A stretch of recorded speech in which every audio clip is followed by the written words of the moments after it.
Hi. Hi, QuakeCon. Hello, QuakeCon. Wow. Oh, my God. I am Ann Lewis. I'm a content manager at Bethesda. And if you don't already know, this is the Fallout 76 panel. I just want to say, if we seem a little bit manic, it's because, like a lot of you, we are running on no sleep and an unholy amount of energy drinks. So It's good, though. It's good. It's going to be great. It's going to be awesome. Joining me in hosting this panel is my very good friend. I'm Jessica Finster, Senior Community Manager for all Bethesda Game Studios titles. We're excited to be here with members of Bethesda Game Studios. They will be joining us right about now. So I'm going to introduce them. So before we start with our questions, let's bring out Project Lead Jeff Gardner. Co-studio director Mark Tardiff. Development director Chris Meyer. And co-studio director Tom Mustaine.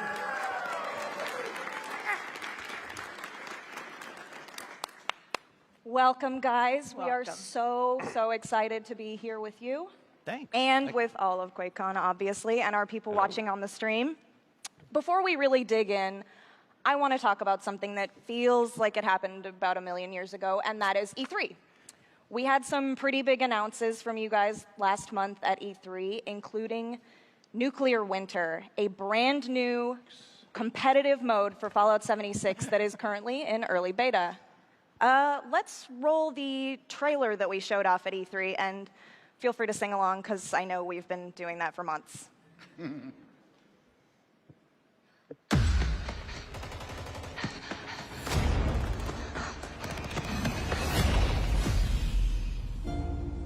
Your first test was making it to the vault.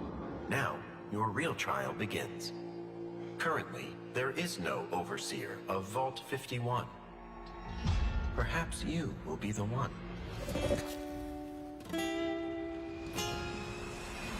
We are in serious need of leadership, so I have devised a unique process of elimination. A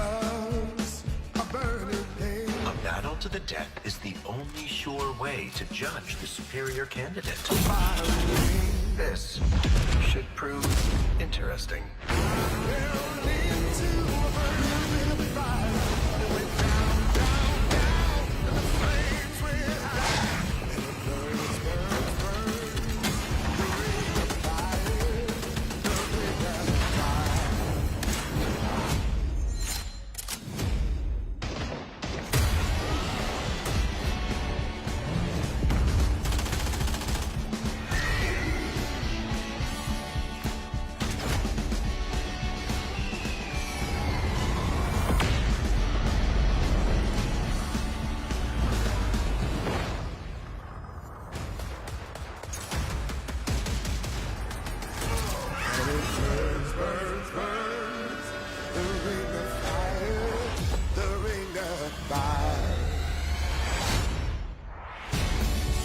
There can only be one overseer. Good luck.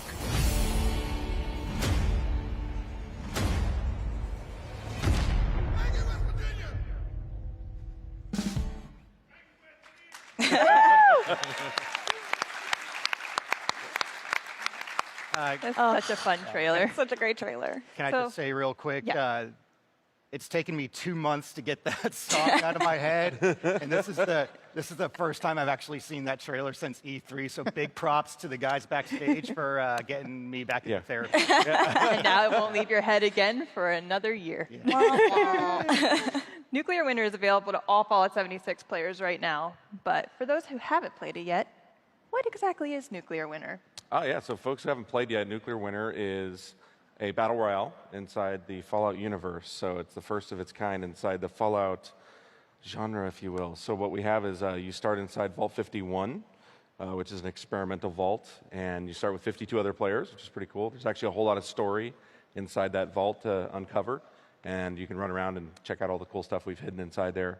And then you go out into the wasteland, and you basically collect all your loot. You start with nothing, You have to collect all your loot and try and survive. And so you're looking for nuclear codes and trying to find good weapons, meanwhile avoiding AI that are out to get you and other players.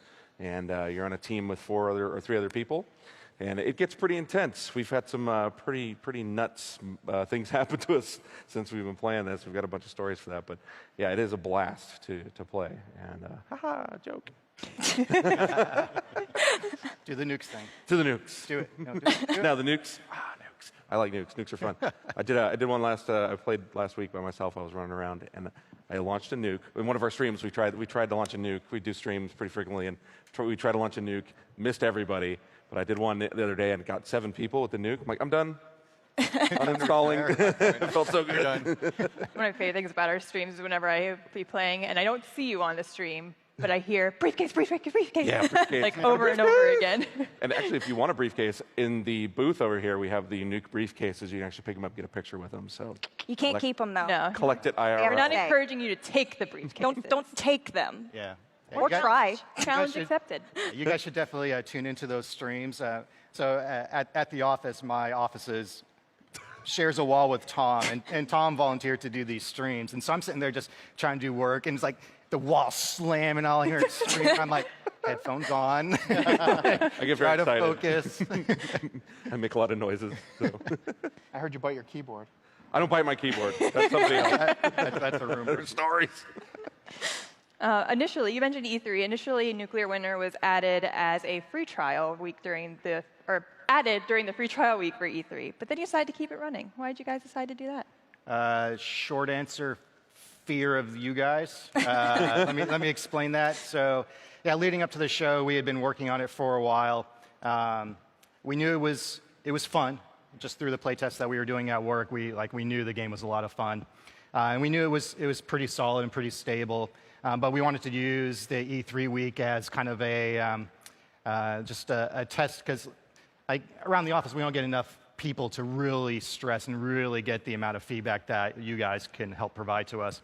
So we wanted to do a sneak peek for that week and just take all the feedback in and then take it down, analyze everything, take our time, make it all do everything we wanted to do, and then re-release it down the road a little ways. And so that's the plan we went into. And then a couple days into E3, I think it was the 4 of us, we were back in the interview booths, and we're all high-fiving because it was going so well and the feedback was so good. And then I think it was I think Todd Howard and Pete Hines walked in, and they're like, you guys know you can't take that down, right? People are enjoying it too much. Can't take it down. If you took that down, there would be a riot. We're like, oh. So we had to change our plans. We're like, well, yeah, let's leave it up, and instead of taking it down and working on it, we'll just work on it as a live product and keep following what your guys' feedback is online. I knew it was good when my wife texted me, "I'm the overseer, bitch." That was a good moment. So I will be the first to admit, and Jess might be the second, I am not the strongest Nuclear Winter player. And that's putting it gently. Do you have any advice for me and people like me? So my general advice is shoot others and don't get shot. But that's the Good advice. That works a lot of them. I like shrubbery. It's shrubbery. That was So- where I was failing. That's one of my favorite parts about this. So Appalachia and 76 is really dense. There's trees, there's cover, there's lots and lots of detail. And so when you really want to hide and try and not get caught, because I'll pop in and I'm like, oh, I'm fine, everything's fine, and boom, a bunch of people spawn around me. And I tend to go in with a couple people, and there's always 4. And so I'll just sit there and chill and wait for people to, you hear all the fighting, and then you just go over and ooh, briefcase, take stuff out. So yeah, that actually works relatively well in the Battle Royale. It's kind of a hide-and-seek game, right? And then when we play with Jessica, for example, we basically say, okay, you run that way, get their attention, and then we'll shoot them when they start shooting at you. Yeah, the decoy. It's works. kind of my MO for first-person shooters that I'm not good at. Battle Royale, just run, and then everybody gain the other flank, and I'll die in 2 seconds, but it was worth it for the Yeah. team. Communication is key in this. You talk to the other people and say, go do that, and we'll do this, and cover you, and we found something cool. So yeah, there's a lot of that, but it's fun to do. Yeah. You know. Are you looking at me? You got others? Oh man, yeah, you guys would be better off asking me for hair care advice. how to be good at nuclear winter. My best advice is to team up with people better than you. That's usually my key to success. Either that or learn how to blend into shrubbery. Yeah. Shrubbery. I heard there's something going around the office where you're building a lot of outhouses. Yeah, so you can build camps in nuclear winter as well, and you can bring blueprints over from 76. So if you build like a crazy camp in 76, you can make a blueprint from it and bring it in nuclear winter. And so we have, we have a couple people that are really good at hiding in outhouses. So they build a little forest of outhouses. So you're running around, you're feeling good, and you come in, suddenly there's like 26 outhouses. You're like, this is a trap. There's definitely something bad going on in here. And you pop in there, and suddenly you're waiting for the door to open, and goes, swoop, and it's like, there's somebody in there shooting you. And, one of our testers, Cassidy, she loves doing that. And you can walk, this is a Cassidy forest. I'm going this way now. The first time that happened to me, someone jumped out naked with a shotgun. Yeah. There's going to be a piece of loot in there. Kind of like a music festival. Yeah, kind of like a music festival. It's like a Western. Yeah, exactly. Can we get any sort of hint as to what's on the horizon for nuclear winter? What's next? No. No. Nope, we're done. Hang on. Bye. Yes. So the number one request that you guys have asked for is a change of location. So we have been working hard at doing just that. So very soon we'll be taking the battle to the town of Morgantown. And we'll be saying... what we wanted to do was find something completely different than Flatwoods, and Morgantown offers us that. It's a lot more urban. There's a lot more verticality to it, and so it'll be a whole new way for you guys to battle each other and a new map to master. Yeah, the Morgantown area that we cover here has the highest point inside Appalachia, so it's the tallest spot on the map. You've got the Morgantown Airport, you've got Vault-Tec U, there's all kinds of great areas in there. And then as we've moved the area, the location of the storm has moved across Appalachia, we actually come across new monsters too. So we're going to be running into the Grafton monster there, which might be showing here in a moment. But there's a huge area of water mass, there's a big lake in. So if you want to spawn in the lake and get your rads, you'll mutate into something cool, which in nuclear winter, again, you get rad mutations, and they're actually always positive. We hide all the negative effects, so you can turn into something cool at the cost of your other side of your health. But yeah, it is a really fun location, much more urban sprawl, rooftops, jumping around, and we've been playing it right now, and people are really digging it. So it should be coming very soon. So there is a lot more coming for nuclear winter, but you guys definitely haven't forgotten about adventure mode. In fact, a little while ago, you announced that vault raids would be coming to the game. How will these, Yes, thank you. Somebody's very excited. How will these work, and when can players expect this content? Want to take one, Chris? Sure. So we are finalizing the first vault, which is Vault 94. It is a pretty expansive vault. We do think it will be very challenging. I myself have been challenged in the playtest many times trying to get to the end of it. I think some of the rewards are really cool that you're going to get out of it. Some that might actually help you hide a little better in the environment. Yeah. You should see one on the screenshots coming up here soon. When is it coming out? It should be in the next few weeks. I do believe we are hitting the finaling touches on it. Barring something really major, unforeseen, we'll get it out soon. And Yeah, definitely August. how many players are these vaults made for? The vaults are designed for 4 players. You can solo, duo, triple them as you will if you're a masochist. They're super hard, so just a little more context there. When you go in, you get to choose one of 3 different difficulty levels. The first one, I believe, is called Novice, and you go in. It's still very difficult, don't get me wrong. It's probably a good way to get used to the vault and the puzzles and how to handle it. It's very puzzle-based. You have to figure out the right blend and balance between taking down mobs and opening doors and doing different things. The second 2 levels add a time pressure. The rewards go up. There's internal time pressures minute to minute, but this is a meta time pressure, so you have to do the whole thing in a certain amount of time. And remember, we're inside the vault. It's a great place where legendary spawn, so you're able to farm legendaries in there. You'll get mid rewards halfway through and at the end, so if you fail at the end, you're not totally unrewarded. Obviously, you also get all the loot you gather in there. And at the end, we're rewarding different pieces of armor, and we're going to put a new set piece armor in. You'll see it right there. It's the power armor with all the ferns on it. I call it the potted plant power armor. But it is super used for nuclear winter. It's a fun, exciting thing. And once you have the whole set, it gives you an additional bonus. So there's a new mechanic right into the game where we put set bonuses in the game, and you're going to be able to loot them out of the vault raids. You might be able to solo that content. There's no way I can. People in work can.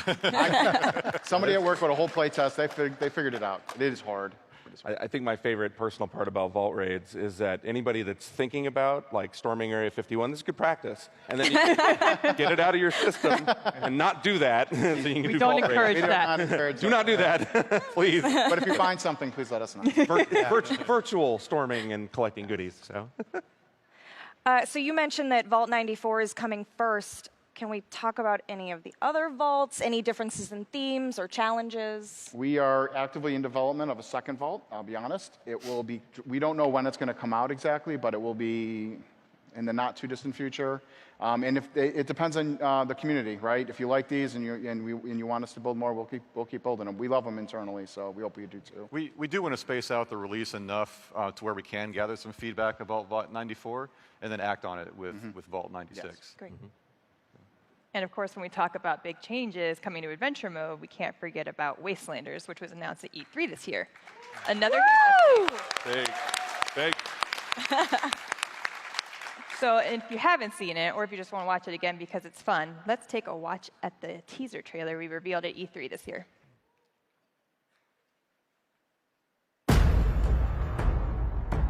It's been some time since Vault 76 opened its door.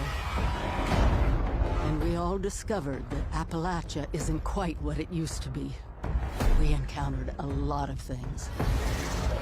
Overcame a lot of things. I don't think any of us expected for people to actually come back. Are you from that vault? Can you help us? We've traveled pretty far. Heard there's hope here in Appalachia. Folk rebuilding, fighting back. We'll fight too, right by your side.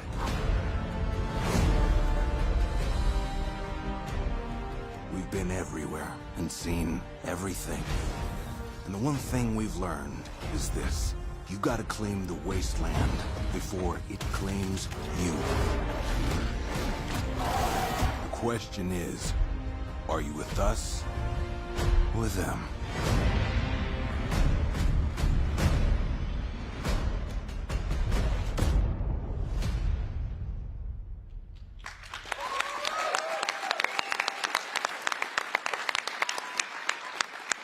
I love watching people get excited about dialogue trees. I'm excited do, about yeah. dialogue So trees. excited. I know a lot of players are as excited about Wastelanders as I am, and as Anne is, and as the whole team is. Jeff, what can you tell us about this new, completely free update? It's got NPCs. No, That's it. Listen, I'm actually getting PTSD from being at the Shrine Theater and having to go on stage and talk about this. You got to start it. That's right. Yes, that's right, that's right. So anyways, Wastelanders is, again, year one was the Vault 76 players coming out, establishing economies, which you've successfully done, sometimes to our chagrin. You've done, but basically reestablishing human presence in the wasteland. And now, I guess, despite the fact that nukes fly there every day, people want to come back. So we're getting, obviously Settlers and Raiders faction are coming back into the Wild Appalachia. There's going to be new settlements. They're going to fully infest the map. I just need to be clear. Like we're going to put new random encounters, points of interest. There's actually sub-factions, not just those two that will be involved here. There will obviously be dialogue with all those, a whole new quest line. We want to make sure this content's also sustainable. You just can't just do a main quest and be done with it. So you're going to be seeing this presence in the game going forward. Now, this is content we're going to lean on, we think, for as long as the game is around, right? I think the number one requested feature after launch was, where are the NPCs? We want to see humans. So they're here. It took a while to write all that story. I can, played some of the early play tests, it does dramatically change just the feel of the game. From the moment you walk out of the vault and you're interacting with NPCs to going to a tavern where there's an NPC bartender, I think it changes it a lot for me. I do think we will be leaning into this, going forward with more story, even as people complete this. That kind of leads us into the next question. I mean, this is such a huge change to the game. How do you predict that the overall player experience is going to evolve with Wastelanders? I think a lot of it's going to be feel. I think the world is going to feel more alive. It's going to be more variety of encounters. It's going to be a more varied world. Not just with the story, with people finding the raiders, finding the settlers, but also all the random encounters, the hostile raiders that you run into, some of the minor factions that we're not going to talk about yet. Things like that are going to dramatically change the game. Yeah, I got the... No, I'll talk about that. I'll go on the line. One of the minor factions is going to be a cultist of the Mothman. Yeah. So while there are minor factions... It's going to be Jess. Yeah. Yeah, it's going to be Jess. And remember, the raiders aren't just like, crazy cannibals. There's those kind of raiders, but the raiders in the settlement are more, they use extreme measures to protect themselves, right? The settlers, we try to dance within shades of gray, not just black and white. So the settlers have their own motivations as well. Some might be nefarious. You'll uncover those throughout the quest. And remember, as I'm sure as you folks all play games and I do, like there's a story I'm telling myself and the story the game's telling me. So this is the element of the game that we wanted to add back in, the story the game's telling me. And that's there with the Overseer quest line and other things within the game. But this is really like you interacting with these NPCs, their motivations, their hopes, their fears, and influencing them, right, through dialogue and your actions. So within the dialogue trees, you will be able to go through them and using your specials, you'll be able to influence how those dialogues play out. But depending on your actions, we are putting a reputation system in, so you'll be able to align yourselves with one faction or the other, or play the middleman and play both, maybe double cross against each other. You'll be able, in fairness, you're not going to ever be locked into one or the other. You will be able to, you won't be making permanent decisions. So we're just super excited. The more and more about Wastelanders we hear, we were starting to see all the little POIs and the tiny little stories that come from these. So you can come across two raiders trying to kill a Brahmin. Do you decide to help those raiders? Do you decide to save the Brahmin? Do you decide to help the raiders, save the Brahmin, then kill them all? It's all up to you. Have fun. We already talked about how excited we are for the dialogue trees, but I think a lot of people are really curious with a game like this. How do the dialogue trees work compared to past titles? And also, how will they work with Fallout 76's perk card system? So I think as Jeff mentioned, the attributes you put in your specials will give you more choices or different choices on the dialogue trees. So a character with more perception might have some different options versus another character who's more spec for charisma or for strength even. So that's how we expect it to play. So it should be different depending upon how the special points are allocated across your character. And I can't remember your other question, so. Well, remember... Whoa, hey. Sorry, Europe. Sorry, stream. No, so remember, like, it's not just, it's also based on your actions. So you'll have dialogue choices available to you whether or not your reputation within that faction is good or bad or neutral. So the combination of those, and also remember, this isn't the Fallout 4 dialogue system. This is more like Fallout 3, where you have a list of stuff. All right. I agree. So where you have a list of things, and you'll be able to, you're not just limited to those sort of generic options, nor do the designers have to force the dialogue options for things that made no sense.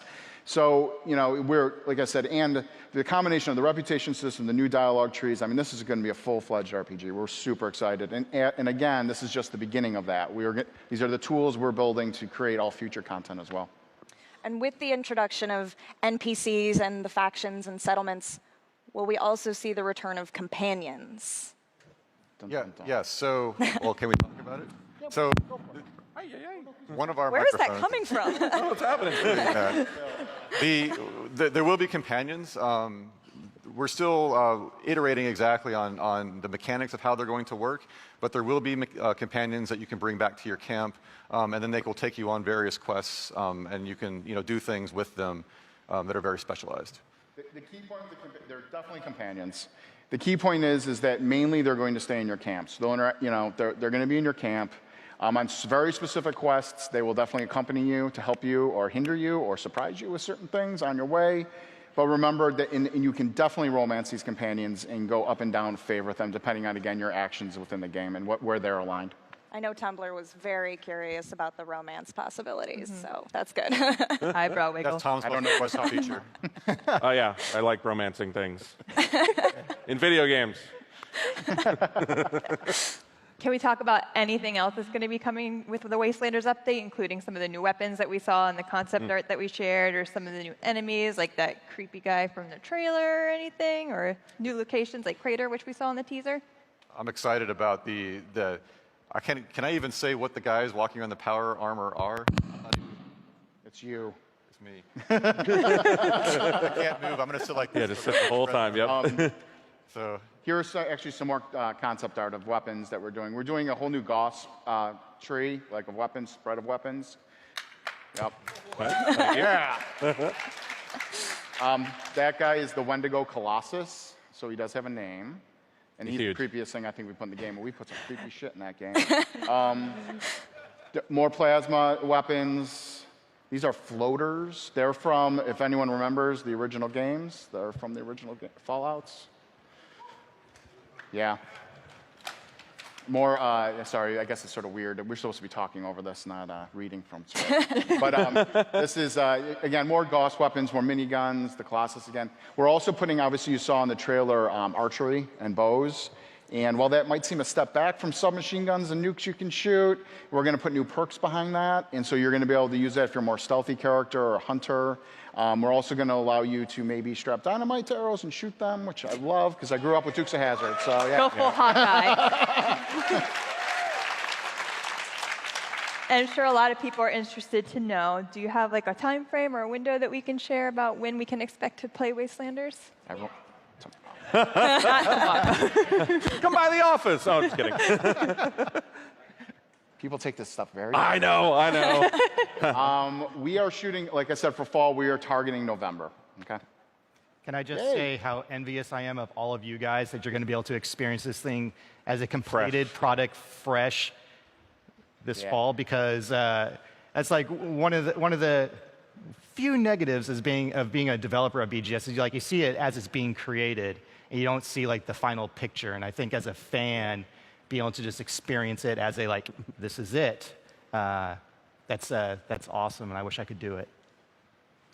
Fallout 76 is constantly evolving and adapting to player feedback, which is, I mean, honestly, awesome, because it's meant a lot of changes. We get a lot of feedback. A lot of feedback. We do. Good, bad. What are some of the things that you guys will be focusing just in the months leading up to Wastelanders? So one of the things will be, is my mic on? I can't hear there myself. Oh, there we go. One of the things we are looking at doing in the very, very near future is making some changes to the event system. A lot of this does come with player feedback, like we're going to make fast travel to events free. We are going to make the events that are active on the map very visible in the UI.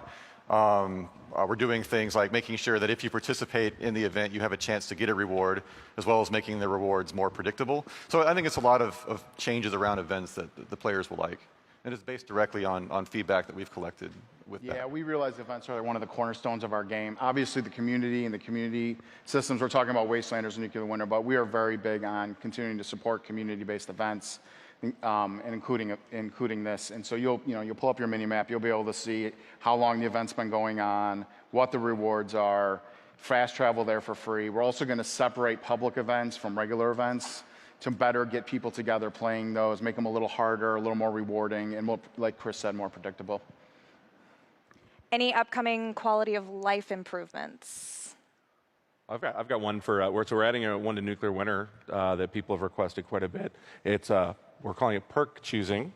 What it does is when you get a new perk card and it's a duplicate, we're giving you tickets you can redeem to basically purchase perks with those tickets you get for selecting your own perks. So right now, perks are basically kind of randomized inside Nuclear Winter, but with perk choosing, you get to craft your own deck based on the dupes you get. So that was a big request, and that's going in relatively soon. So people can get to Frog Leg sooner or anything else that they want sooner. So that's one that we're putting in from a quality of life perspective on the Nuclear Winter side. You can get Frog Legs. Breaking frogs. Although we did nerf frog legs. People asked for that too. Yep. Diminishing returns. It comes. It's all good. You know, also for Wastelanders, we have 2 more big ambitious goals that will land at or around the launch of Wastelanders. One is we're calling it internally, it's a sort of a pointy hat word, renormalization. We're basically looking at the balance as a whole and trying to make sure that it's not any new players coming in don't see a big wave of level 300 players and feel like they can't have fun and compete in the game. So we're going to look at making that a little more, it's called normalized, where you take the highs and the lows and you sort of bring them together a little bit. Obviously, strong characters will still be strong, and weak characters will still have things they struggle with, but we're going to try to bring that in a little, especially for events and things, so players can engage and come together and help each other and support, which this community loves to do. Secondly, we've talked about this as well, the legendary perk system. So I'll give you a couple, I'm probably spoiling some advanced questions. They're looking ahead on me. So the legendary perk system, like we're being sort of vague on this because it's still, it's still being developed. When you're in game design, you have to iterate on things and you put them in the game and you have to try things and see what works and what doesn't work. And before you guys get to try things and see what works and didn't work. So people should have laughed at that. Anyways, so anyway, what we're trying to do is basically after level 50, around every 50 levels, you guys are going to hold me to this. It's probably going to change. You're going to be able to choose a special that you become legendary in, and then within that special, you're going to have an array of perk cards you can choose from just for that slot that you're then able to level up as well. So and if you're already level 300, you'll get several of these right off the bat. And so you'll be able to get, yeah, it's cool. You'll be able to get new perks, super powerful perks, frankly, and you'll be able to then slot them in and use them on your character. And even cooler, we're adding sort of a new game plus in. You'll be able to go back, when you start a new character, you'll be able to then use those perks on the new character as well. So you'll have a leg up in case you want to start a new character. Yeah. Yep. Very cool. Now it's set in stone. That is on. So yeah, we're super thrilled about both those changes. I think that, so you're getting, with again, Wastelanders, which is totally free, you're going to get all this as well. Mm-hmm. Great. So in our remaining time, we do have a few community questions that we pulled from our forums last week. So I'll just dive right into those. You mentioned how important community feedback is. In reference to getting that feedback and reporting, where's the dev team looking, and what is the best place for players to submit feedback if they don't already know? We look at a lot of different things. I cannot move. Okay. Don't move at all. Be a robot. We look at a lot of different places, but the 2 primary ones are our own forums and Reddit. Those are the places that not only our developers frequently go to look, but our community team really surfaces things from there to our live team daily. Mm-hmm. So we are getting daily reports on what's being talked about, what's trending, what's important to the community. Yep.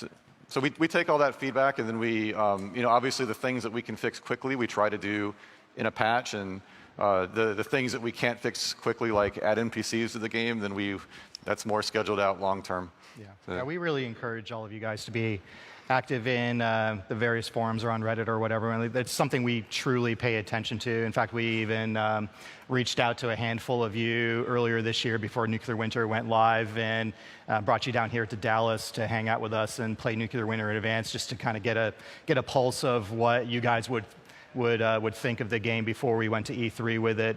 And that's the kind of stuff that we continue to plan on doing going forward. So be active.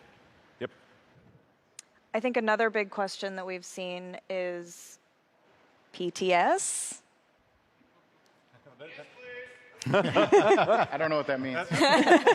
That falls into that list of things we can't do really quickly. Chris, tell me what a PTS is for the audience first. Listen, we are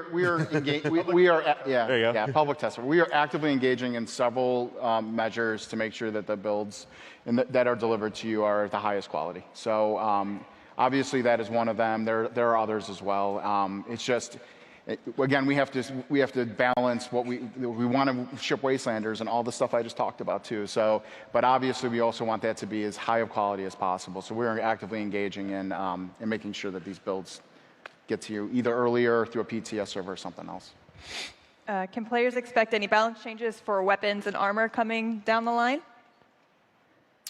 For Nuclear Winter, yes. It's something we've continued to do. I think every update we've done some level of balancing either to perks or to weapons.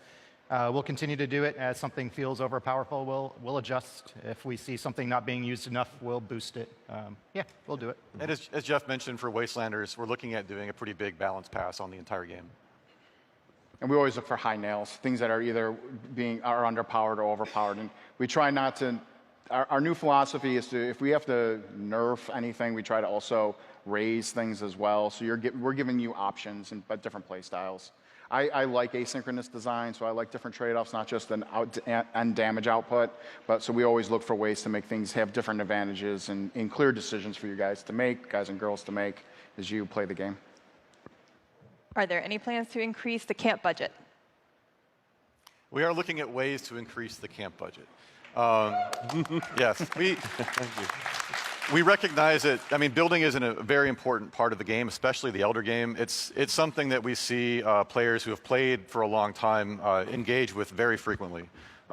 We see that both in direct community feedback and also in our own data on the back end. There is a trade-off to just increasing the entire budget. So we're looking at creative ways to give players more opportunities to build in different places in the world.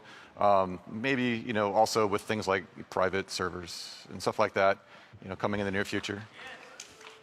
Do you have any news on private servers? Skipping ahead to that question down the list. What was that? Any news on private servers? Oh, yes. They're coming sooner than you think. That's all I'll say.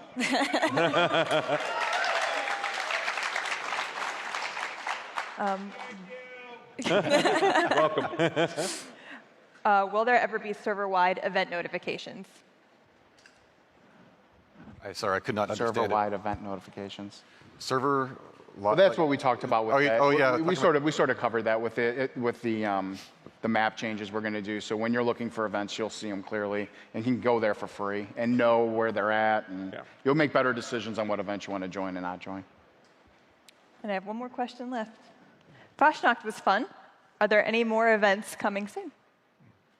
Yeah, we are working on some seasonal events. We're working on one for Halloween. We'll be working on some for early winter. And we love Fashnacht too, so we can't wait to bring it back as well. And remember, next week is Meat Week. So if you haven't read about that online, the Super Meat Graham is going to be offering more seasonal-based events on collecting meats. So it'll be a ton of fun, and I'm sure the community will get a lot out of it. That should be coming in our next patch. Or sorry, next Thursday, 8/1 is our goal.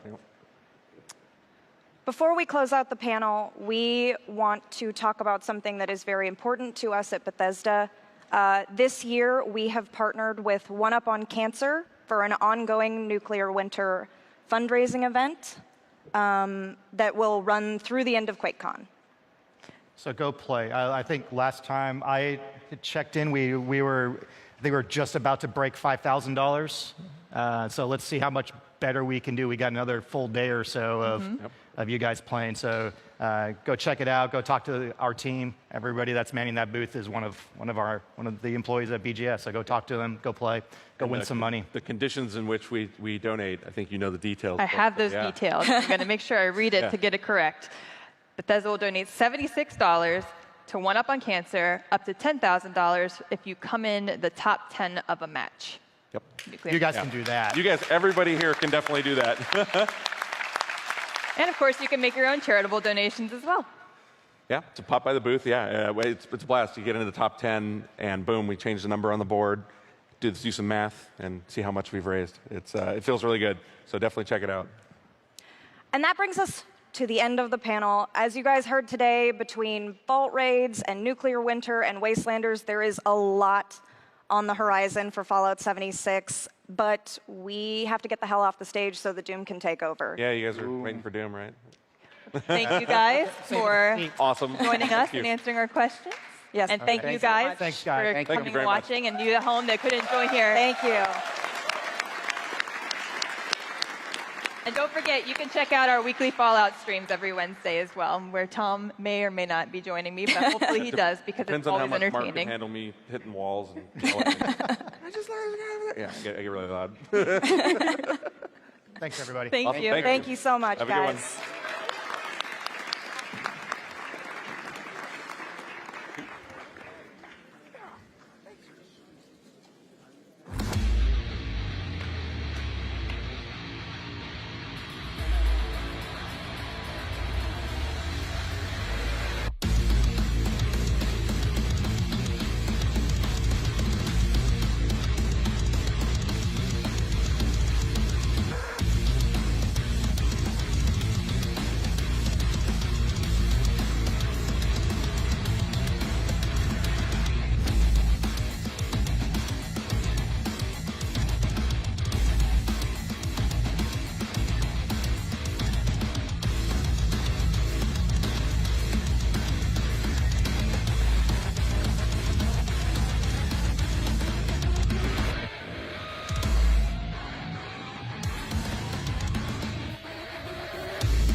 set me up for a fun one. My wife's like, she's like, lol. I'm like, what are you talking about? She's like, you're gonna have romance. I'm like, God damn it.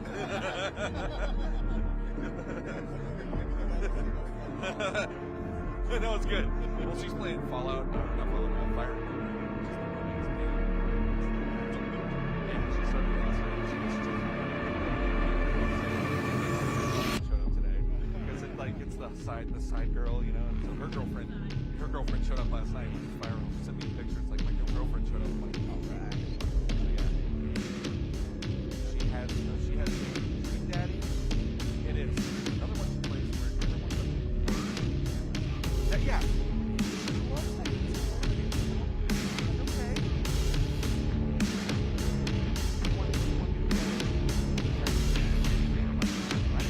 Way out of my wheelhouse. Gotcha. Taking the bathroom.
Handheld 1, handheld 1, handheld 2, handheld 2.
How you guys doing? Welcome, QuakeCon. I'm Jason Levy, Senior Community Manager of Doom Eternal. Hey, I'm Matt Grandstaff. I'm the Director of Community at Bethesda. We're going to jump right into Doom Eternal, so let's welcome our guests. From id Software, Creative Director Hugo Martin and Executive Producer Marty Stratton. Yep.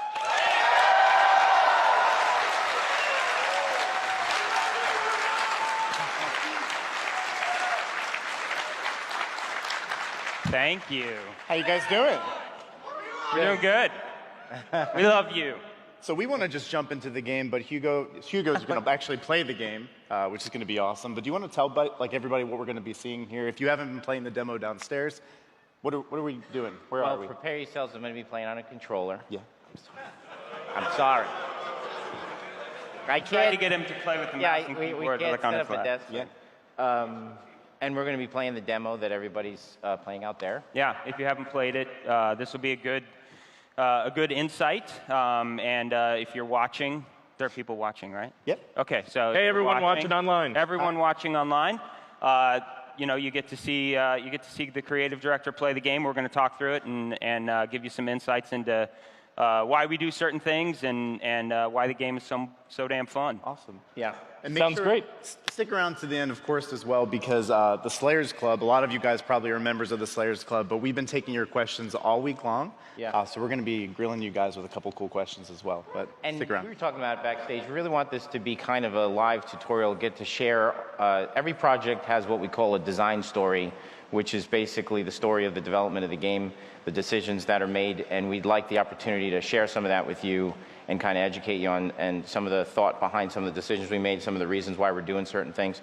So this isn't going to necessarily be a watch this, I'm going to eviscerate the demons in like a speed run.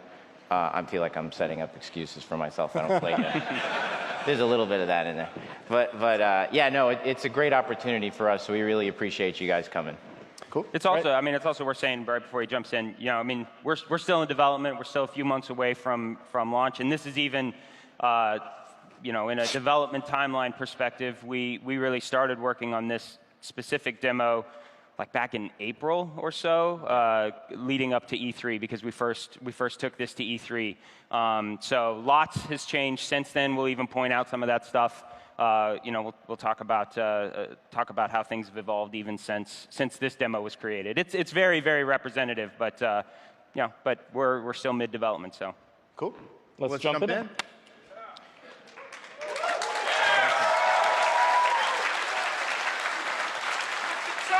They need to see it on the screens. There we go. There's the game. Everybody's impressed. So right here, again, we'll pull back the curtain for you. You are the player. You play as the Doom Slayer. Our goal is always to make you feel powerful because the character of the Slayer is powerful. That is our power fantasy. That's why you buy Doom. And there's nothing, this is how everybody reacts when Hugo walks through the office. Yeah. Certainly walking into a room and having this kind of effect on a group of people is definitely a power fantasy, and it makes the player feel strong. So while it's funny and awesome, it's definitely meant to make you feel strong. And that's why you buy the game is it's a power fantasy. And he's taking the key card and he's taking the gun, but he's not being, forceful or attacking them or anything. But he takes what he wants. Yeah, exactly. There's a little bit of like walking into the DMV and doing this. That would be awesome. Yeah. That's where these ideas come from. You want to talk about that weapon at all that we're seeing there? It's the BFG 10,000. Yeah. Because 9,000 wasn't enough. No. It's over 9,000. Nice. Yeah, so actually, it's worth saying this demo, all of this takes place in one level of the game, and we're jumping through like that level. Every time we go through a portal, that's actually kind of jumping you ahead in the story, or jumping you ahead in the experience. But this level is massive. I mean, you see here we're on a Phobos moon base, and you're fighting under the BFG, and then you end up much further in the level here in a second. It's a really epic experience. The levels are much larger than what they were in Doom 2016. Really kind of pulls you in, and even each level almost has a 3-act structure to it in a lot of cases, and you get these really awesome visual set pieces that are very different even over the course of a single level. I think it's fair to say we're internally right that in the first 2 levels of Doom Eternal, you probably see more stuff and do more things than you do in the entirety of the last game, in terms of those set pieces that he talked about. And it never stops, honestly. Like the last 3 levels of the game, All right, so now Where do we fix Yeah, it? what are you doing here? So I play on an inverted controller. Wow. Wow. Man, look at that. Okay, That's more support than I expected. where are my GoldenEye people? Because that's how GoldenEye came when it was set up. Right. There were some good GoldenEye jokes last night in the. You guys just helped me out. So everybody at the office heard that because I. He and gets that- more shit at the Yes. office for his inverted sticks than anything. So visually, we love the plasma because it's got this sweet pop. But there's a utility to using the plasma that if you come up against anybody with a shield, you can actually pop their shield and it creates an explosion. So it's kind of a tactical decision of when to use the plasma. Right now I'm using it just to show it off against the AI, but certainly I would save it in the game for shield guys. And in this demo, we didn't really have that pop in there quite yet. So it definitely destroys the shields really fast, but in the shipping game, it's actually going to create an explosion. So you're going to feel really smart for using it, which is pretty much our goal with everything, is we want you to feel like you're in control and making good decisions, or at least asking you to make good decisions. What's up with the 1-up? What's up with the 1-up? Yeah. How long have you been waiting for that one? You handcrafted. I mean, the 1-ups are just a really fun, fun thing to search for in the game. And they work very much like old arcade 1-ups. Clearly, you know, we have checkpoints, and when you die, you load at a checkpoint. But when you die with a 1-up, you can see it up there in the top left of the screen. That keeps track of how many 1-ups you have, and if you die with a 1-up, it automatically takes one of those away and lets you kind of have a little invulnerable period to kind of get your bearings again, and you keep fighting without having to load a checkpoint. So when you get into those really tough arenas, man, you're really happy to have a few, 2 or 3 1-ups up in the corner. But you earn those. That's the coolest part. It's not a gimme from the game. We're not giving you a get out of jail free card, for nothing. You search for the secrets, and your reward is you get to continue into the fight without having to reload a checkpoint. So it feels really satisfying. It also enables us as designers to really challenge you, like to ask a lot of you. We want to make Doom a game that's worth your time to master. I don't think anybody wants to buy for $60 a game that's just a cakewalk, And you make your way through. I mean, some of the 1-ups are pretty hard to get to. Yeah, They're in some of them are easy, some of them are harder. Yep. Anybody could make a hard game. It's easy to make a hard game. Just do like hit scan enemies that shoot you in the head and spawn behind you. We wanted to make a game that was like a combat puzzle. So the solution is to be aggressive, and you see that when you play the demo. So it's more of like something that's worth your time to master, to increase engagement levels for you guys so you feel really engaged. You're thinking. It's not just hard for the sake of hard. That actually goes into, as Hugo plays this, and you kind of saw it with the plasma, how important the feedback is. We talked a lot about it last year at QuakeCon with the destructible demons. And, it looks amazing. I mean, when you get things like that where the guy just blows apart, but, it all ties together with that design story of engaging you and making you feel smart, having you make decisions. In Doom, you make them really fast. It's like a game of speed chess. So the feedback really needs to be precise and amazing, and you need to really understand what you're doing. Right there, Hugo's going for the weak spot. You kind of heard that ping, and that's shooting the turret off the top of the Arachnotron. A lot of the demons have those. Mancubus has one too. So I have in the lower left-hand corner, I have a blood punch charged, and the blood punch is like a super melee shot. So I could pepper him up with shots, burn him. He was. So what's really fun is, first I want to disable that guy's guns. And every heavy, or near every heavy, has a weak point of some kind that you can exploit. And you really want to do that because they're designed. You are going to die. They're designed to, tuned in such a way that you really have to take out their weak points. Because if you don't take out the Arachnotron's gun, you're going to have a really hard time. Right there where I said, you're going to die. It's a perfect example. His health was low.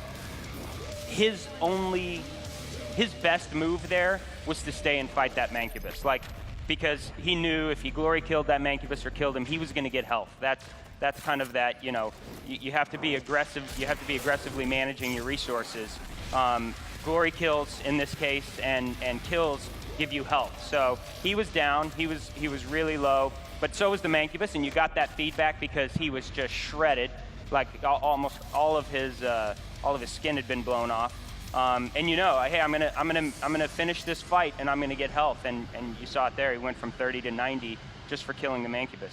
And similar, so you'll use the flame belch as well to get armor. Yeah. So you kind of have to know, like, is this the time to use the chainsaw because you need to get more ammo, or playing that advanced? Yeah. What you also saw there, and what we're most proud of, is with the AI. I was trying to, I'm trying to talk, and I was trying to rush in to like deliver the blood punch, but he has kind of this area of denial attack where he shoots the ground with his cannons, which pushes the player away, does a significant amount of damage. So basically, we think of him like an Abrams tank, and you can't just run up to an Abrams tank. It wouldn't be an easy thing to do. So it's the AI, keeping you in check and making you play the game, thinking a little bit more about the decisions you make. Like, you can't just run up to our tank and shoot it with a double-barrel shotgun point blank. He has a response to that, which will steer you into other weapons, like long-range weapons, like the Gauss or the rocket launcher. That's why we have that in there. We don't want a point-blank double-barrel shotgun to be the answer to everything. Now, if you're a double-barrel shotgun, nut like pretty much everybody is, you can hit him with a strong shot from the Gauss or the rocket launcher, and you'll notice he does like a falter, which is not quite a stagger. It's just an enemy reaction. That's like you've created an opening. Then you could meat hook to him and deliver that double-barrel shotgun blast. But the game will not allow you to just walk up to him, take your time, and shoot him. Which is what I was trying to do, which is why I almost died. And we love that stuff. I mean, it's a thinking man's action game. That's really, oh geez.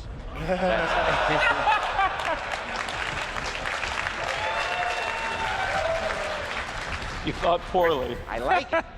I get applause for inversion. I get applause for playing bad. I like this. You actually, you saw there. That's it right there. We have a lot of like, our spaces are much bigger. There's areas like this where you can fall off the world. We're not trying to overly punish the player. That's how the game operates right there. You fall off the world, and it just quick spawns you right back up to the top. Yeah. No load time there.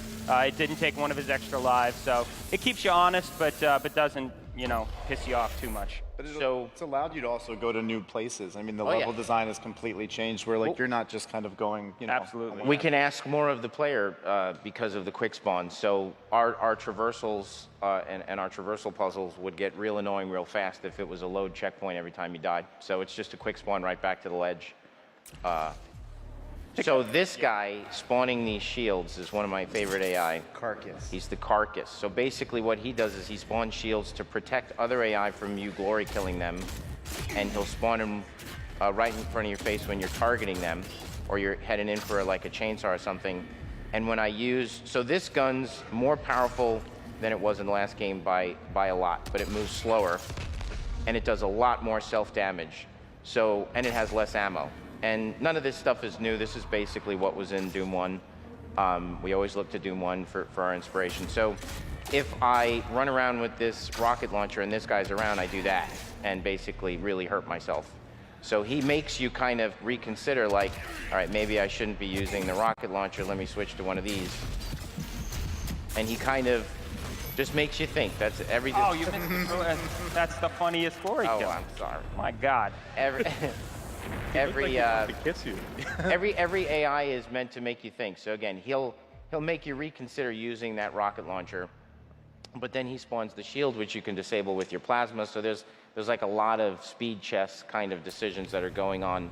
The more you play the game, the more you understand the metas, the stronger you feel, because you could just start to, really wreck the AI.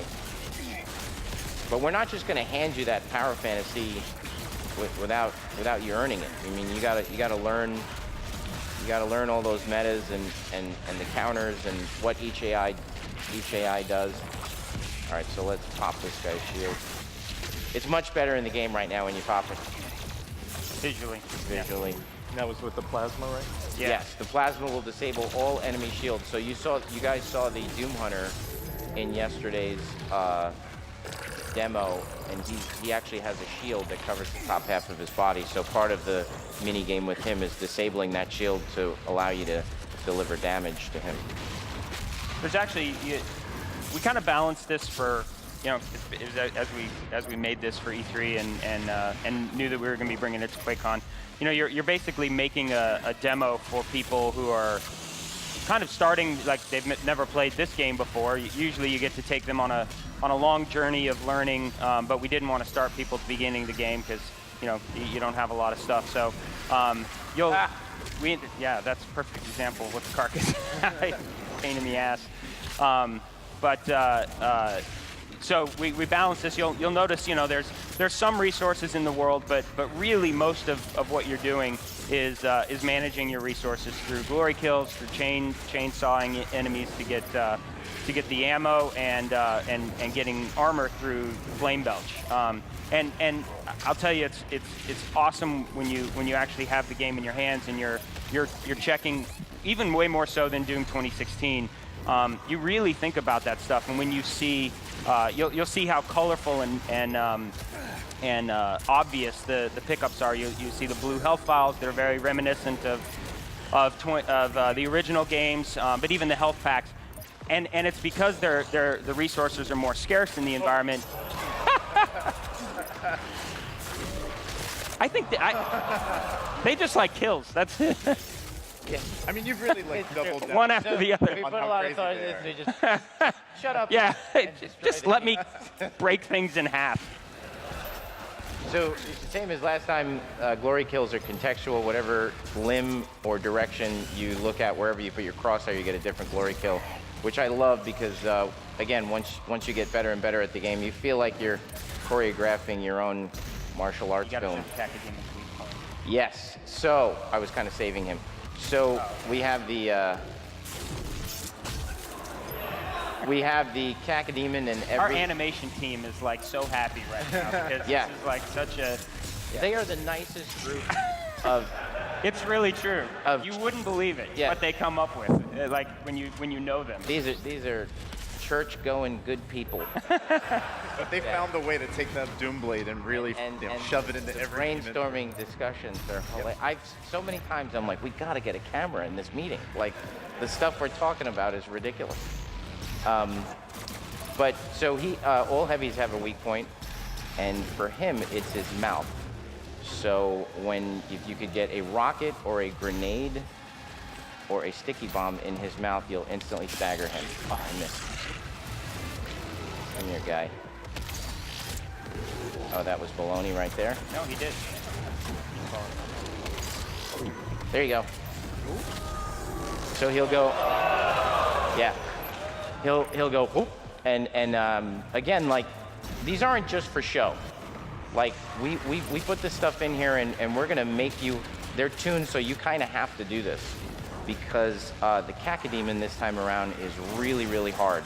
So by landing what we call a skill shot on him, you can shortcut the AI and basically increase your chances of success considerably. So you got to learn all the weak points. Every time you meet an AI, we'll put an entry into the codex. The codex this time will function a little bit more like a bestiary, where we'll put gaming tips with each AI entry, so you could read up on what their weak points are and what gun maybe works better against them, like with the case of the plasma rifle and the shield guys. So it's cool. It's a thinking man's action game in speed chess. All right, let's do another cool one. We could do a better one. The Hell Knight's tough too. You kind of...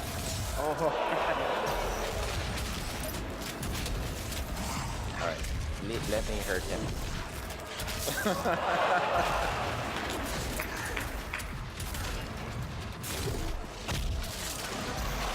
This is endlessly fun.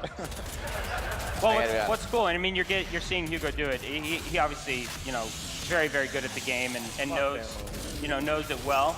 But you got this sense in 2016 a little bit, but it's true even more so in Doom Eternal.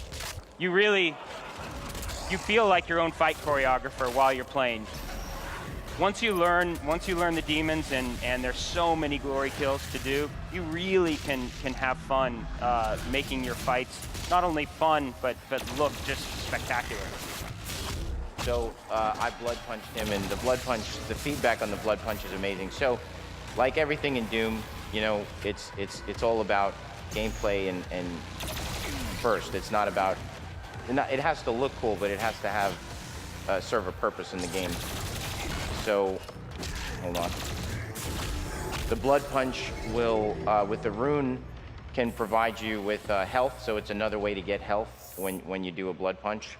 And eventually you can expand the damage that you do with a blood punch to do kind of a blast radius that'll kill everything around you. So if you equip the rune that gives you health on a blood punch and you have invested in it and it's super powered, you could basically this time around you want to farm the zombies. So we're going to give you packs of zombies, and if you're smart, you'll burn a group of them, like, you know, and then blood punch them, and you could basically stack the resources that you're getting from each AI. So, you know, because they're on fire, I'm getting ammo, and because I hit them with the blood punch, I'm now gaining health. And again, it's kind of this a thinking man's action game. But of course, there's always secrets and other paths to get to different things. That was a secret. Yep. Every time you see a green crack, that's kind of like a main path, and then you'll see those kind of heavy, dark, black cracks in everything from walls to vents, and those are secret paths. Even that's just immensely satisfying when you punch through those. It's like, fuck this, and you just go absolutely. through. You basically, like, we thought about it a lot. It's like in Dead Space, you know, his name is Isaac, right? The guy in Dead Space? Yeah, he, Confirmed. you know, he fixes things. He's an engineer, right? That was what was cool about that. I love that game. But in Doom, when we started, it was just like, he just breaks things. You know, he's like this pissed off 14-year-old. And who can relate? You know, yeah, just like, ah. So most of our puzzles, like we have punch blocks, for example, which have giant punch symbols on them. And we have green cracks, which mean, so if there's a punch symbol, it means you can move it. If there's a green crack on something, you could break it. And if there's a kind of this crosshair, that's a shootable, it's an activator, it'll activate something. Really simple kind of binary, we call like 8-bit puzzles, you know, but they're smart. I mean, the way that we combine them throughout the game, they build and build and build, and while the number of things you could do with them is limited, the way that we implement them is really pretty clever.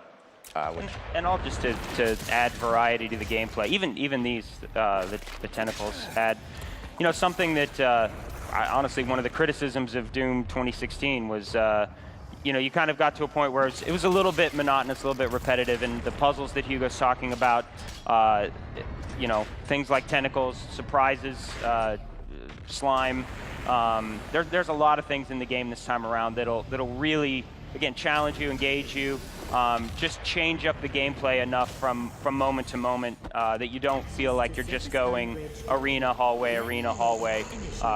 Certainly the arenas and the hallways are you know, just as fun, but now in those hallways, again, you'll be farming for resources because the whole hook to the game is take what you need from the enemies. So in a typical hallway, we know you just left an arena. In the shipping game, we might fill this with zombies, and you've got plenty of things to do. Do I want to extract health from them? I'll use the blood punch. Do I want to burn them? Maybe chainsaw a few, maybe glory kill a few. It's like you're always thinking about what you need to do next.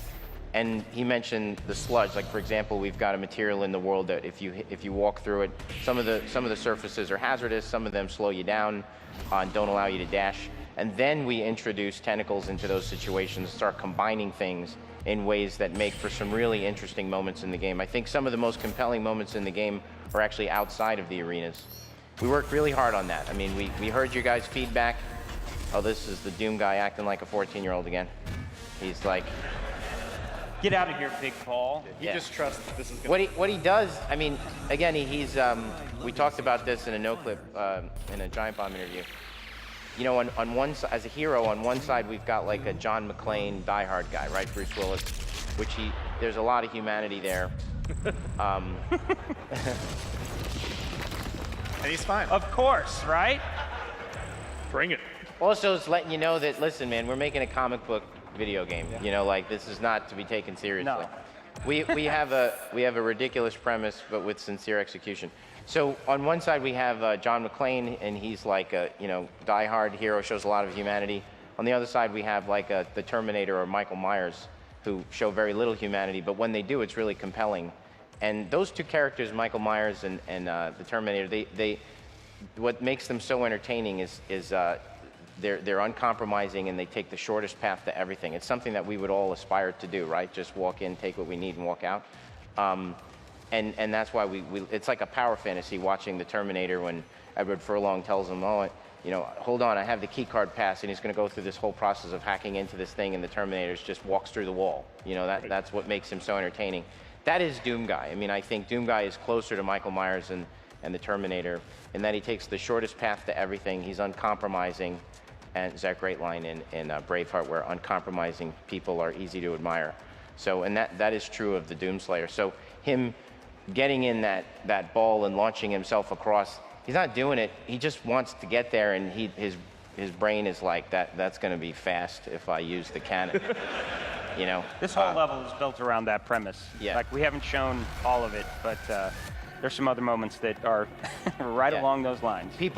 It's a little bit of fun too. It's like, oh, well, you could take this quest or go talk to this NPC, and the Doom Guy's like, how about I just take the key card off that nerdy scientist's chest? Whoa. Yeah, look at that. I thought the explodable barrels throughout the history of Doom were not big enough, so. Added some in space, yeah. Yeah. So put them, yes, exactly. So these little things, and I didn't do this right. That dash, that's another moment. Those things right there, they make you think. Like, when do you want to hit that jump pad? It'll make you have to think about it. Everything is. And you can time your double jumps with your dashes to really extend them. So if you see something that looks pretty far, you can take a chance and actually see how far you can get. So I want to wait till that thing is done, but since it's not going to be done, I'll take the wall climb. Steal the thing, get out of here before it goes off again. So I'll tell you. We haven't even said it. Like, if you haven't played the demo or haven't watched kind of our past presentations, dash is, like, you have basically a double dash. You can see it in the kind of bottom left there above the armor. Recharge is pretty fast when you're on the ground. Game changer. I mean, like, it's very difficult to go back and play Doom 2016 after you've played Doom Eternal. As much as we love that game, we always complain, like, what in the hell were we thinking with the crouch? Dash is replaced. You crashed once in a tunnel. It was awesome. And then when you're on a wall, you actually have to trigger it with a button, correct? Or you can dash in. You could dash into it. Oh, that headshot was awesome. Those are our pressure units, and they put a lot of pressure on you. Let me tell you, the Hell Knights are no joke. And what, again, I love is that they get in your face so much that they'll really make you consider whether or not you want to keep running around with that rocket launcher like it's a shotgun, because it's going to get you killed. Honestly, this is a great example right here. In Doom 2016, this would have been a hallway, But with everything we've done, from wanting the worlds to be bigger, and the amount of engagement in going from arena to arena that we wanted to add the diversity. This is the kind of gameplay that you get. A little bit of puzzle solving, some awesome traversal using your dash, and these are things that you don't just use dash. I mean, dash is a combat tool, but obviously incorporated into into the level design part of the game as well. It's been a big focus for the team, that level design component. We're super proud of our auto map. It's synced with the demonic corruption meter in the upper right-hand corner. Now, this is a demo, so it's even better now. It's more synced. But we're going to let you know, like that symbol right there, that red, the two swords, that is a combat encounter. Every time you complete a combat encounter, you will work your way towards unlocking combat points, which is what the pips on the demonic corruption meter represent. Each one of those is a combat point. You use those to invest in your mods to increase the power of your weapons, which, as we said, the AI are tuned for you to exploit their weak points. You have to do skill shots, so you're really going to want to invest in your mods this time. Some of the encounters are secret encounters. They'll be represented by colored gore nests. And then some of them are what we call Slayer gates, which I'll be coming up on in a minute. So you're kind of like the Exterminator, and you got to get rid of all the demons to get all the points. And we have some optional encounters in there marked by gore nests. So if you don't really, it will reward you again for exploring with these little mini encounters.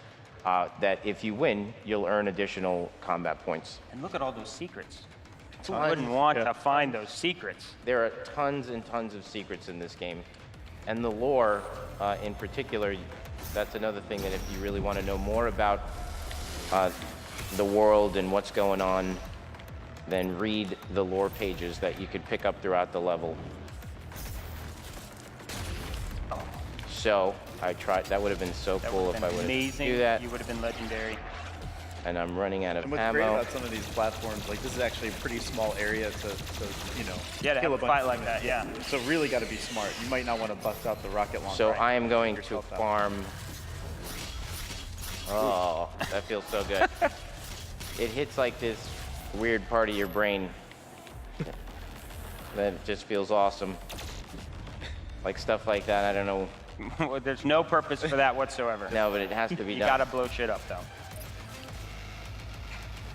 It's a good example of a one-up that's a little hard. Like, just, you gotta have a slight bit of skill there using your dash and mobility to grab that one-up. And it's something to master. Again, like, I don't think you're gonna, any traversal mechanic, or quite frankly, anything in any game that I could master within a couple of minutes is really not that good.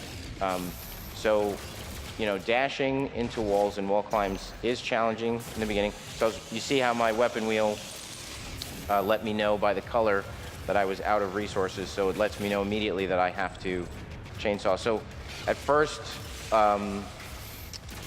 wall climbing and dashing into walls and monkey bars and things like that will be challenging. And then as you keep playing, you get better and better at it, and it gets easier and easier, and you feel like you've accomplished something. And then you're able to do more in the game, unlock more secrets. Sorry, go ahead. The weapon wheel, that's a perfect example. Like, so I'm good to go. So why is the weapon wheel colored? Why do we have so much color? It's not. It's a functional decision, not an aesthetic one. Each of these is colored to the coordinated with the ammo that you pick up in the world. So when I get purple stuff coming out of guys, I know that I'm getting plasma energy ammo. This is rockets, so it's color coordinated with the pickups in the world. So you read it immediately. As Marty said, And they share that ammo. Yeah, you're in a race car, dude. Doom moves 200 miles an hour. If we are not big and bold with our messaging, you are going to die as a result, and you will think we are bad game designers.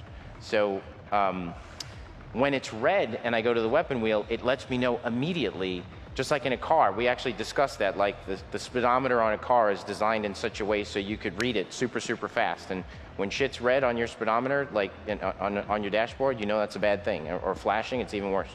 So as soon as you go to the weapon wheel and it's red, you know, hey, I'm out of ammo. And you also know what you do have ammo for way faster than you did in Doom 2016.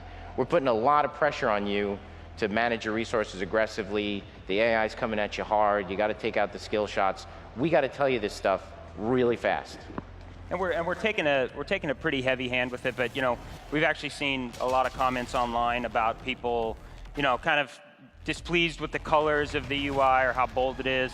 You know, we're as Hugo pointed out, we're giving you all the information exactly how we think you need it, but there's going to be a lot of customization in the UI as well. You'll be able to adjust the color, the opacity, even turn on and off some of the elements to your liking. So this is all, again, very much in development. It's even been iterated on quite a bit since this, as far as what the default will be.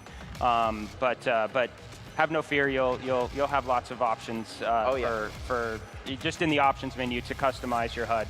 And as you said, that's even, so this is old for us, many months old, right? I mean, if you saw the HUD. If you saw some of the footage recently, you see that it's, you know, we're in development, so it's a little bit more subdued, a little bit more polished, and as Marty said, but not a wholesale change by any stretch. I mean, the fundamental design principle there is you need the information, and if you've played the game, actually, it's interesting to talk to people who have played the game. And then you talk about, like, nobody who plays the game talks about the HUD, because it gives you the information that you need as loud as you need it. Yeah, even on the floor, just, you know, asking people what they thought. I mean, a lot of people are saying it's incredibly helpful. Like, you feel like if you're in these arenas, like you would miss every opportunity to, you know. No, you wouldn't get into a Ferrari and say, turn off your lights. Yeah, you know the information or the tachometer. I mean, like, you wouldn't look at the tachometer and be like, the orange is just. But again, we're iterating. We'll give you the controls. just like we did last time, to make adjustments to it. And again, that extends to everything. I was talking about it earlier, how bright the pickups are, how bright that health pack is. When you go into an arena right now, it's amazing when you're playing the game, particularly on some of the more challenging arenas as you get deeper into the thing. You pick out those things as soon as you get into the arena. You like, okay, there's a health pack over there, there's 3 rockets over there. Hugo talked about it yesterday in the panel, how those things have changed. And you don't just mindlessly pick them up anymore. You're really thinking through that process. It's super engaging because you're like, okay, I'm okay on rockets. I want to leave those there. I see that health pack. I know right where it is. When I get in trouble, I'm gonna scoot around there and pick that up. It really is like I would say as a fundamental rule, everything is more meaningful in Doom Eternal, and you really think about things. That was our goal. We wanted everything to count more for you, the player, so that way the whole game has more meaning. So that is a Slayer Gate key, and that's in a secret. And that's the 2 pips on the top of the demonic corruption meter relate to the Slayer Gate. And this is the Slayer Gate, some dimensional rift from another world. Oh my goodness! And there's a giant thing in there that is not functioning, and if I hit R, I'll break the game. So we will move on. But spoilers, they'll get to experience it. But it's dope, and that will unlock like a super challenging arena that you can go back to if you need to, because you're probably going to get your butt kicked if you haven't invested in your mods, and you're going to get. Oh, I can't. It's actually turned off for the demo. Yes, it doesn't work. Sorry. I'm sorry. Man, you coward. You teased it too much. I know. It's okay, I still love you. Oh, with the hut, with the gun and stuff, the position of the gun? I don't think that's on here right now. Definitely not. But we'll do that. Yeah. That delay of me saying that was waiting for you to say, because I don't want to get in trouble, Marty. You're gonna be like, can't be announcing that stuff. What's fun is some of those. Again, it just makes you think. Some of those tentacle holes, they're dormant. So you kind of walk through and you're never quite sure. Just it's fun. It actually. Not all of them have tentacles. You're not just racing down the hallway. You're really thinking your way through. And they're just like demons. Like if you. It's pretty great if you come across one of those and you're low on ammo. You can chainsaw them just like a demon and get resources or burn them. So I saw that there was a question mark up there earlier, and then you got to look for the black cracks. They're pretty subtle, and they will lead me to more secrets. And then I will burn and grenade and get the feedback of all that green shit coming into me. It is awesome. We got some awesome secret items, collectibles, like just a whole revamped system for all of that. We know how much you guys love the little Doom Guy collectibles, and I think you'll really like kind of what we're doing from that perspective this time around. We marked secrets. Well, this is just another example of Doom Guy. He's being efficient. This is the Terminator walking through the wall. He's uncompromising. He's just, how do I get to the core of Mars as fast as possible? Everybody's always. He takes an escape pod. Yeah. To the core of Mars. Everybody's always trying to keep up with the Slayer, which is cool. Like what the fuck? I'll do like my own little master pancake thing of Doom. I think we'll probably tint the visor a little bit more so his face is slightly more... we've always seen the Doom guy's face from the original game, so certainly we enjoy the fact that our hero is someone who does have a face. And just to remind you, this is the same level, and only 3 little parts of it. So, like this level's big. You have gone from a base on Phobos to the BFG 10,000 to space, and now to the core of Mars that is like hell. So you're in for some pretty epic experiences. Yeah. So in places like these in the game, these are kind of the moments where we test to see have you mastered the experience? Do you know the Doom dance? You know, how good are you at Doom with your chainsaw and your burning and your weapon switching and your weak points and your skill shots? And so arenas like this, you're going to die a lot, and we don't mind killing you. That's how we teach the player. And every time you die in a well-balanced game, every time you die, you know why you died and you think you could do better. In a poorly balanced game, you feel like it's the game that screwed you and there was nothing else you could do.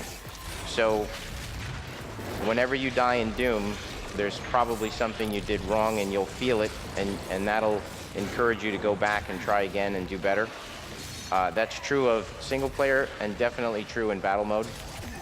And so that's where the one-ups help out a lot too, because we know we're going to kill you. You were 5, so yes, you're good. Just played before. Yeah. See that? I'm out of ammo. I ain't playing good. So give me that stuff. And the Baron's a pressure unit, and while in a one-on-one situation, the Baron might not be too challenging because you're faster than him, what he does is he creates openings for other demons to take advantage of you looking the other way while you're focused on the Baron. That is the greatest. I mean, the super shotgun with the meat hook mod. If you played, you probably got it. And when you really get good with it, it is a life-changing experience, honestly, because it's so. You know, I talk about the fight choreography type thing. I mean, to be able to sling yourself off of a demon, sometimes you just use it to get up close and get in close for a kill. Sometimes you can use it if you pull yourself and right before you get to the demon, you hit jump and then use your double dash. You can actually sling yourself off of a demon to get up to a higher elevation or to swing around him. You actually saw it yesterday in some of the Doom Hunter videos. He would pull himself to the Doom Hunter, flip over the Doom Hunter, and then get around behind him. You can do that really, really effectively with the pinkies. You know, you have to shoot them in the butt to kill them. Almost got that one up doing that. Yeah, exactly. Yeah, you can really do some fun stuff. It's hard. Yeah, it's a little harder off the. Well, no, I was going to try to actually get the one up because he said that, and I'm definitely trying to look cool right now, and I'm not doing a good job. Oh. So this guy, super pressure unit, he's like super Hell Knight. That guy's going to kill you a bunch. And I'm using the rocket launcher like an idiot. And that's what we want. We don't want you spamming the rocket launcher. We want you to respect the rocket launcher, you know? Powerful weapon. That needs to be a t-shirt. Respect the rocket launcher. You got it. Yeah. But because if I'm just running around like this and, you know, using it like it's a machine gun, I mean, that's not a very well-balanced weapon. The machine gun has its place too. This scope is so awesome for skill shots. I mean, you could just like, man, when you get good at the game, like right now at the office, you know, because we've got some more balancing stuff going on, tuning with the weapons. I mean, you could just like headshot dudes, like kind of a quick scope situation. It just feels awesome. And taking out the Arachnotron's gun mid-fight, you know, just feels amazing. Yeah, it's important because they're actually really fast. They they're kind of crazy. dash around and. I mean, if you didn't. They're tuned to force you to want to take out their weak points. And if you don't, you're going to get killed. So the Prowler, that was a really great example. I literally took my hand off the joystick. There's a one-up right there. Yeah. So he died. You come. I mean, you just stay in the action. Screen goes gray. You're in a moment of invulnerability to kind of find your footing, and you're right back in the action. So everything about the game is to, we don't want you to stop moving. Got to keep moving. There's kind of a Tony Hawk Pro Skater vibe that's going on that feels awesome. That game was awesome. And we're talking GoldenEye, we're talking Tony, we're talking about some good games. Yeah, no kidding. And if I stand still, let's see how long this takes. Okay, that didn't take long at all. So there you go. Like, case in point. Don't stop moving. And the Prowler, really, really proud of every AI is a chess piece, and it's got weaknesses and it's got strengths. The Prowler can teleport to wherever you are. So for the player who's like, I got an idea, I just bought Doom, and what I'm gonna do is I'm gonna hang out in this little cave and, like, you know, just game the AI or like hide. The Prowler will teleport. I'm gonna die. Will teleport right to your location and rip you to shreds, because his teleporter usually spawns like right behind the player. So his job, every AI has a job to get the player to play the game correctly, and his job is to prevent you from sitting still, and he does it extremely well. So he is certainly an AI that you want to prioritize on the battlefield. Boy, these one-ups work out real nice because I don't have to do a checkpoint. So the Gauss mod is very effective against flying demons. It will usually one-shot them, and I am out of shotgun. So we're gonna chainsaw this guy because I've had enough of him. So I got to do this one glory kill to him that's insane. I want to see if I can do it. All right, come on. All right, dude, you're killing me right now. Oh my God. You need to get behind. It's actually interesting. You see if you played 2016, you know the Hell Knight. All right, watch this. Sit still and die. Thank you. The Hell Knight and the guy with the orange blades, the Dread Knight. I'm trying to. It's this one where you Steven Seagal him. You like break his arm and stick his bone in his head. It's awesome. The enemies are really tuned to force you to use the dash.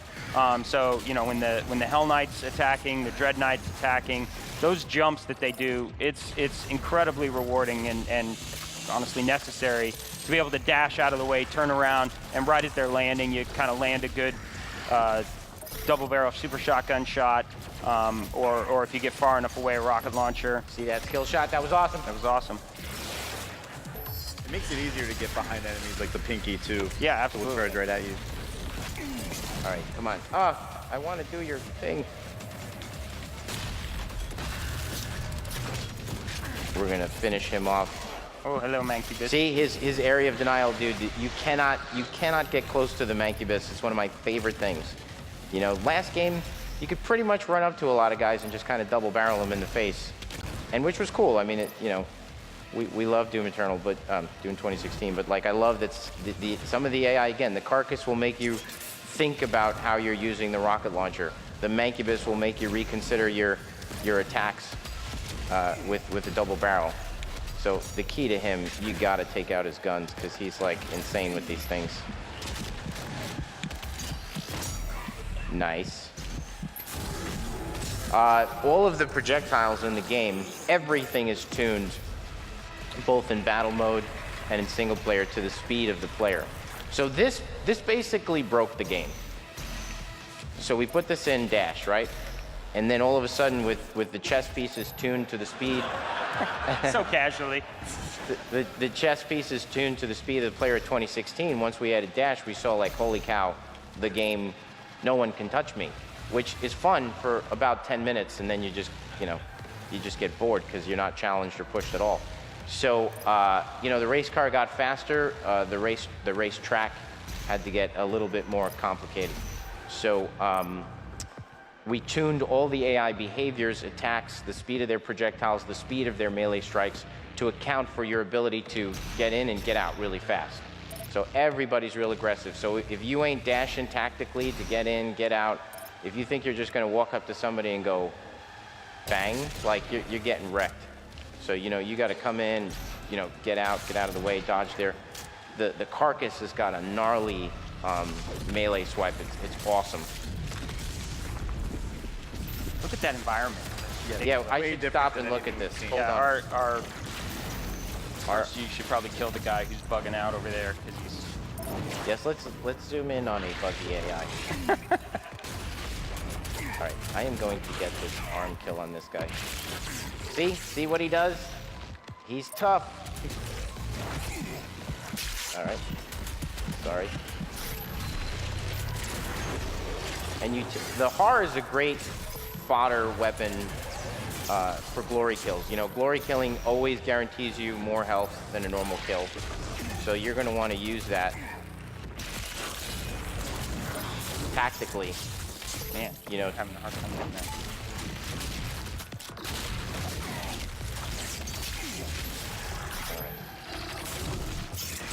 That was not the kill I wanted. The one I wanted.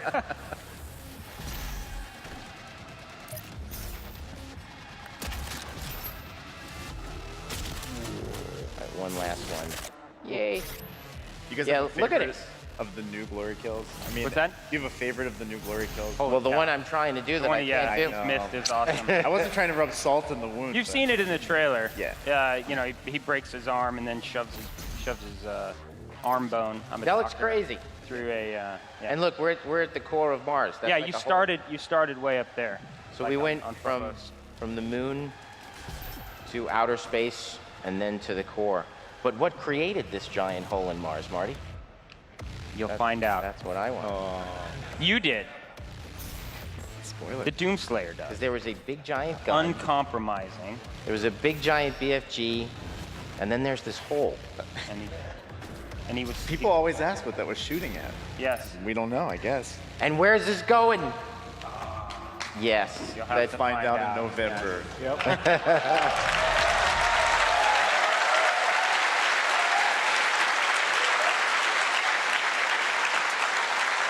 Well, I know we don't have a ton of time, but there are a ton of questions. You mind if we rattle off a few? Just rapid We fire? can do lightning round. Okay, let's do it. You ready? Yes. We have nowhere to go. So first of all, we get this question all the time. Obviously, if you watch the trailers, you hear the music, and the music's a big part of Doom. So Doom Eternal, Mick Gordon's back, right? We're gonna have great sounds. Absolutely. Yeah? Yeah. Awesome. Yeah. So that's a question from, I should say, Mosin Games. So shout out to you. From Screddy. Sorry if I'm like butchering these Slayer Club names. Screedy. Sure, take it. Do you want to talk about how much time has passed between sort of the ending of 2016 and Eternal, or is that? A little bit, you know, enough for the shit to hit the fan on Earth, I guess. Yeah. So yeah, definitely it's a continuation of that story. And as you can see, Earth has fallen on hard times. So it's a little ways after Doom 2016. Cool. You want to take one? Yeah, this is Ben Zaka. Is heaven with us or against us? I think the proper question is, are you with or against heaven? Yeah. All right. Damn. It's gonna be good. Obviously, we can see his biceps now, so everyone wants to know, how does he get his strength, the Doom Slayer? I don't know. That's a question from, I mean, is this working real? He's ripping and tearing demons apart all the time. That's so- his workout? Yeah, pretty much. I don't know that. It's funny, we had a discussion about that. Does he lift? I'm like, I don't, he's not like a bro, you know?